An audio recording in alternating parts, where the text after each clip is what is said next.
Hello everyone, welcome to our channel V1 Education.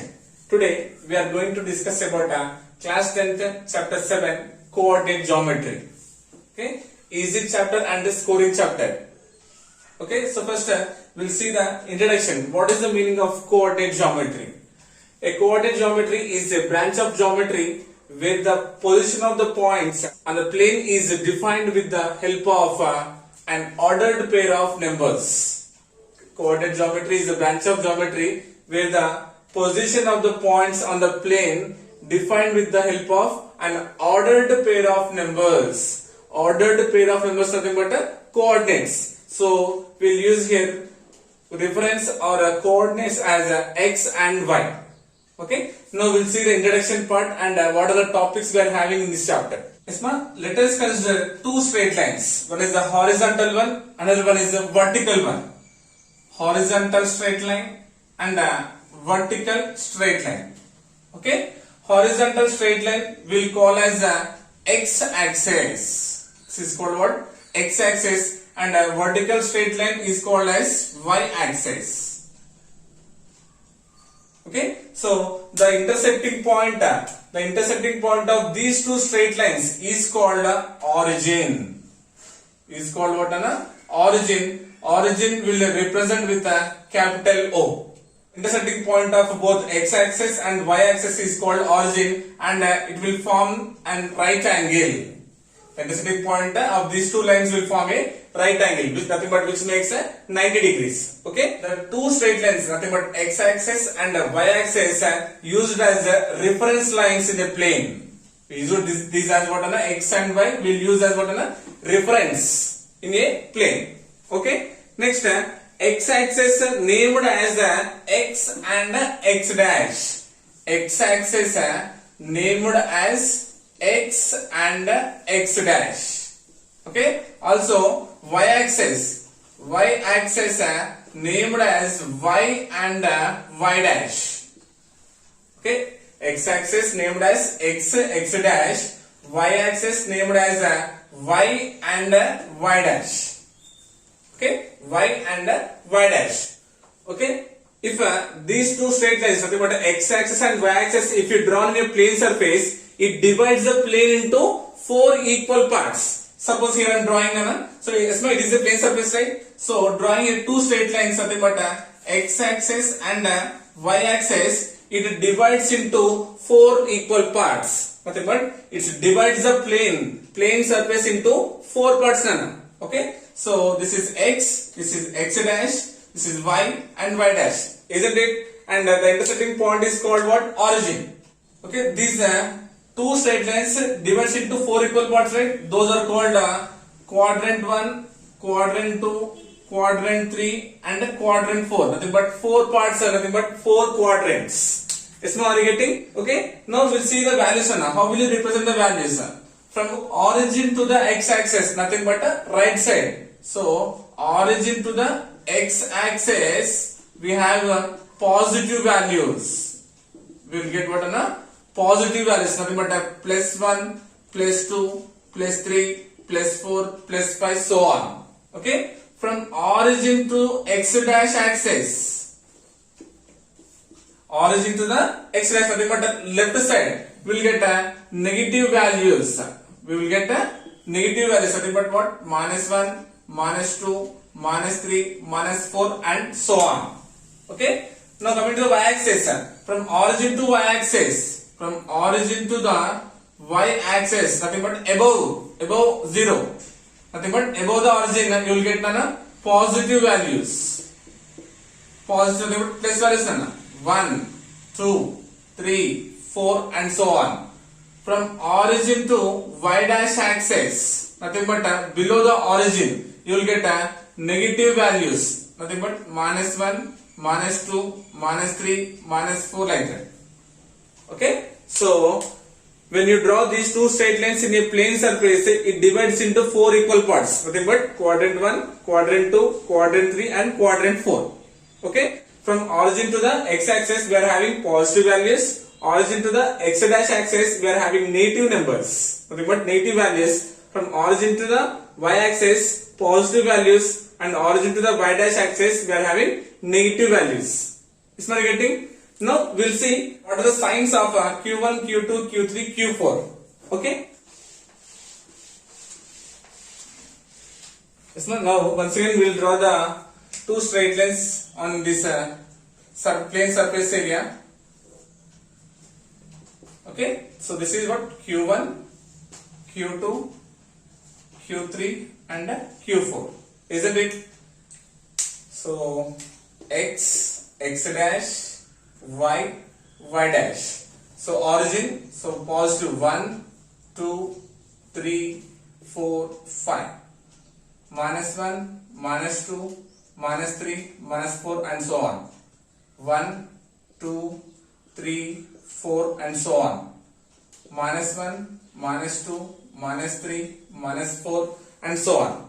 Okay. Now we'll see the symbols on a quadrant 1. Always we had to check with the reference of x-axis while giving the symbols. Okay. So now we have to look at here x and y values, nothing but symbols. See, x-axis having all are positive, x-axis all are positive, y-axis also having positive. Nothing but whatever the values, if you consider in quadrant 1, you will get both are positive only. Suppose if you consider numbers as 5 and 3.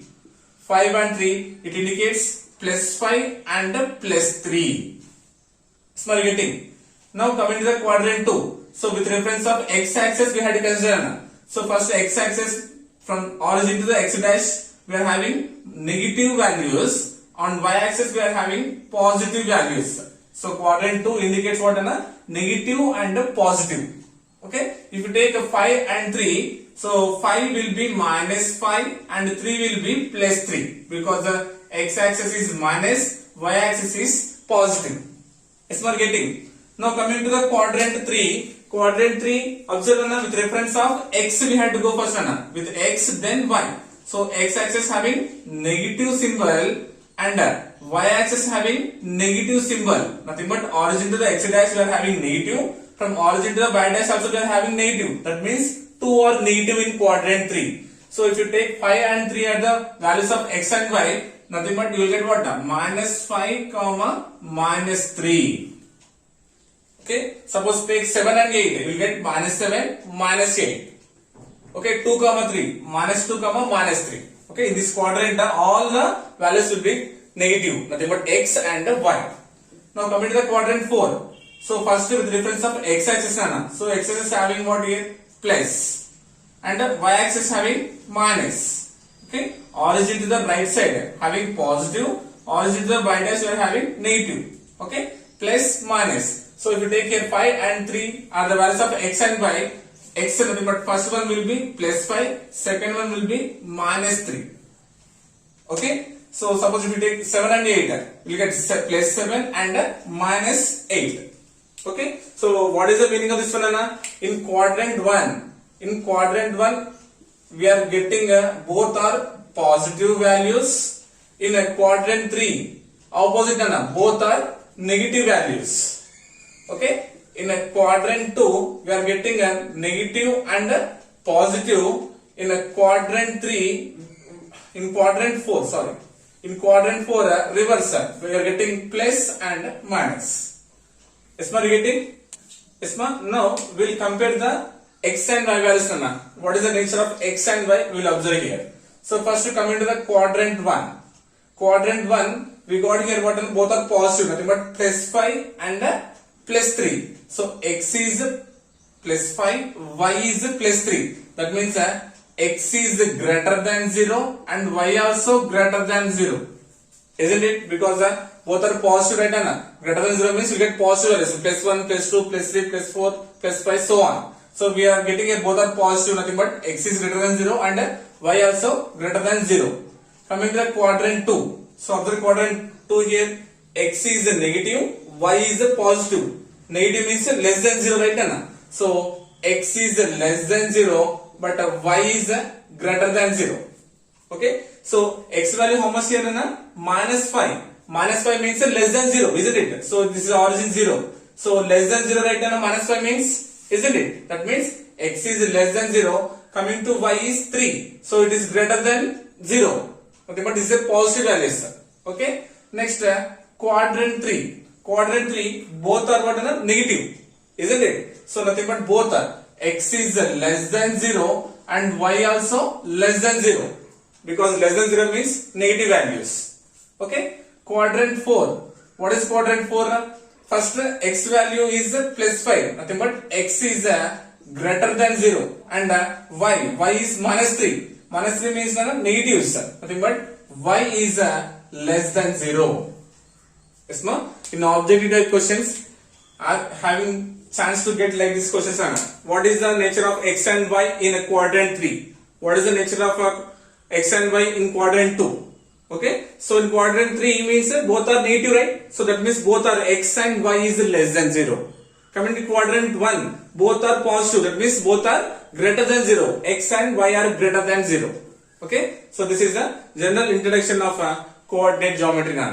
Okay, yes, ma'am. In coordinate geometry, we are having a total 4 exercises. Total 4. 7.1, 7.2, 7.3 and 7.4. These are based on the concept of first one is a distance between 2 points.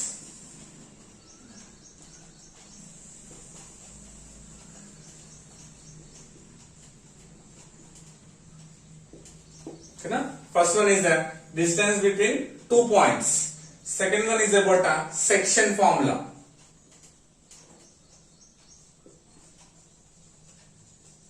Section formula in this sub concept is a trisection. Okay, next one is about a centroid. Nothing but based with a triangle. Okay, nothing but centroid of a triangle. Next one is the area of a triangle.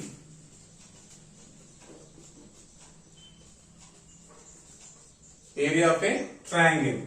Next one is the collinear points.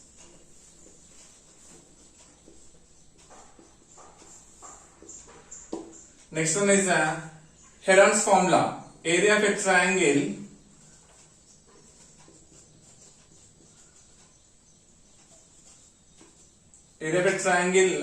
using Heron's formula.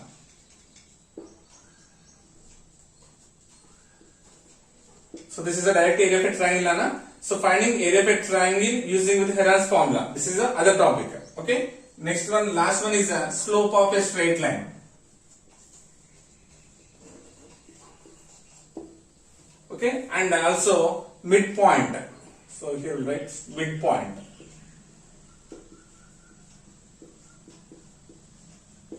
These are the topics we are having in this coordinate geometry.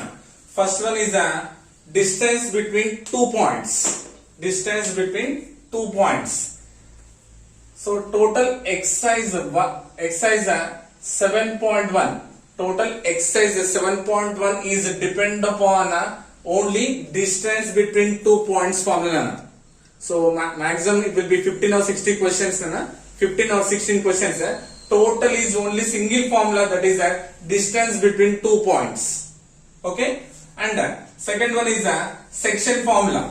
Section formula, nothing but trisection is a subtopic, and centroid of a triangle and midpoint. So these concepts is about total exercise 7.2. In exercise 7.2 we'll get a section formula, trisection, centroid and midpoint. Okay, na? This is about exercise 7.2 now.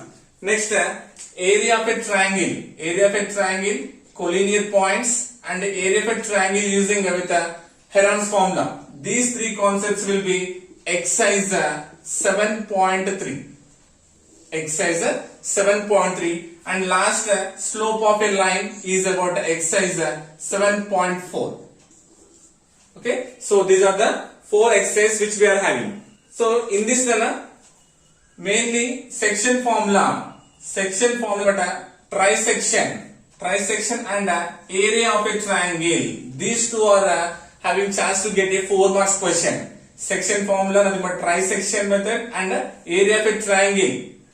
It is mostly having to get a 4 marks question. And distance between 2 points, midpoint and slope. So this is having chance to get a 1 mark question, and about centroid will get a 2 marks question. Okay, and this slope is very important for an objective type question. How will you find the slope of a line? Okay, so this is about a 1 mark or an objective type question. So having less chance to come Heron's formula. Yes, ma'am. So it is a easy chapter and scoring chapter for your examination. Okay, now having only 1, 2, 3, 4, 5, 6, 7, 8 formulas. Maximum it will be only 8 formulas. So you will get compulsory 7 to 8 marks from this chapter. Okay, na? So we'll start with first distance between 2 points. Okay. Yes, ma'am. Now we'll see distance between any 2 points in the XY plane.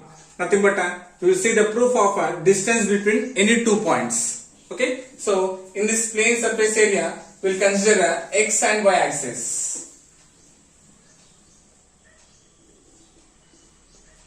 Yes, ma'am. So it is the X axis and it is the Y axis. It's a X dash and it is a Y dash. So this X and Y intersecting at origin 0, 0. Okay, now considering a 2 points, nothing but considering a line segment or nothing but considering 2 points on this plane as A and B. Suppose considering here A and B are the 2 points on this plane. Okay, so and A considering as X1 and Y1 and B considering as X2 and Y2. Okay, so joining these two A and B will get a line segment, right? Now drawing a perpendicular to the x-axis. So from A we draw a perpendicular to the x-axis, nothing but AP. AP is perpendicular to the x-axis. Yes, now from B also we draw a perpendicular to the x-axis, nothing but B. This one considering as Q. BQ is perpendicular to the x-axis. Okay, and also drawing a perpendicular to the BQ. So from A drawing here a perpendicular to the BQ, nothing but consider this one as AR. Now here we know AR is perpendicular to the BQ. Is my getting? Now observe here clearly. What is the distance of OP from O? What is the distance of P here? How much? X1, isn't it? So A point is X1, Y1, right? On X axis, Y coordinate becomes 0. Nothing but the distance from O to P is how much? X1. Now, what is the distance from O to Q? Distance from O to Q is equals to how much? X2. Isn't it? X2, because on X axis, Y coordinate is 0, right? So nothing but X2. So we got OP is equals to X1. We got OP is equals to X1 and O to Q is equals to X2. Now we had to find what? PQ. So how will you get the value of PQ? By subtracting OQ minus OP, we will get the value of PQ. Isn't it? Nothing but OQ minus OP.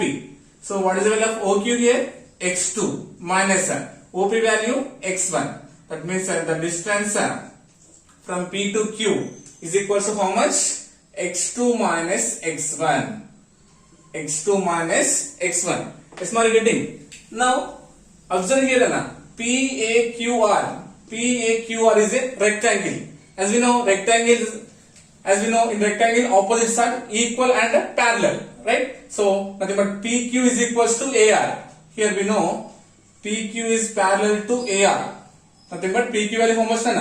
X2 minus X1. Is my getting? Now this is about an x-axis. Now we'll compare the y-axis. Okay. Now Q2R, O2R, this distance is equal. QR is equals to OR. Now QR, this is what on the y-axis. On the y-axis, x coordinate becomes 0, right? Nothing but the distance becomes how much? This is y1. From Q to R, the distance is what on y1. Now we have to find the distance between Q to B. Q to B. Q to B how much? Y2. Q to B, because on y-axis x coordinate becomes 0. Nothing but x2 becomes 0. Nothing but y2. Is my getting? Now we have to find the value of BR. So from y-axis we can say QR is equals to y1. QR is equals to y1 and QB is equals to what? Y2. QB is equals to by 2. Now we have to find the value of BR. So how will you get the value of BR then? By subtracting total minus QR, isn't it? Nothing but QB minus QR. Then BR is equals to QB. QB becomes what then? Y2 minus QR is Y1. Okay, the distance between the distance between B and R is equals to what then? Y2 minus Y1. We got what then? Y2 minus Y1. Now we know AR and BR then. Now we had to find the actual distance between A and B, right? So here I am drawing again. So A, R and B, isn't it? And distance A to R is what? X2 minus X1. And B to R is what? Y2 minus Y1. If you observe clearly here, ARB is a right angle triangle. Yes, ARB is a right angle triangle, right angle at R. Now we have to find the distance between A and B. So this distance we have to find now. How will you find the distance between A and B? Means by using Pythagoras theorem. So by using Pythagoras theorem. So what is Pythagoras theorem now? Square of the longest side is equals to sum of the squares of other two sides. Okay, nothing but hypotenuse square is equals to sum of squares of other two sides. Right? So we can say here from Pythagoras theorem, AB square is equals to AR square plus BR square. AB square is equals to AR square plus BR square, isn't it? Now this is equals to, now AB square equals to AR. AR means what? X2 minus X1 plus BR means what? Y2 minus Y1. Is it clear? And observe here, AR having square and BR having square. That means AB square is equals to X2 minus X1 whole square plus Y2 minus Y1 whole square. So now we have to find the distance of AB only, right? AB, now this square becomes root. Square becomes root. That means root over X2 minus X1 whole square plus Y2 minus Y1 whole square. Now we can say the distance between any 2 points on the xy plane is equal to what? Root over x2 minus x1 whole square plus y2 minus y1 whole square. Or this one we can write as what? Root over x1 minus x2 whole square plus y1 minus y2 whole square. Isn't it? x2 minus x1 or x1 minus x2, you will get similar because we are doing whole squares. Suppose observe here, 2 minus 4 whole square and 4 minus 2 whole square. We will get the same answer. 2 minus 4 is what? Minus 2 whole square. Nothing but plus 4. 4 minus 2 is what? 2. 2 square means 4. Okay? While having whole square, we will get the same. So we can say x2 minus x1 whole square plus y2 minus y1 whole square is equals to x1 minus x2 whole square plus y1 minus y2 whole square. Yes, ma'am? So this is the proof of a distance between any 2 points in the xy plane. Okay, na? So in next class I will discuss exercise 7.1. Exercise 7.1 is total depend upon only distance between 2 points formula. Okay, I hope you got it. Thank you so much.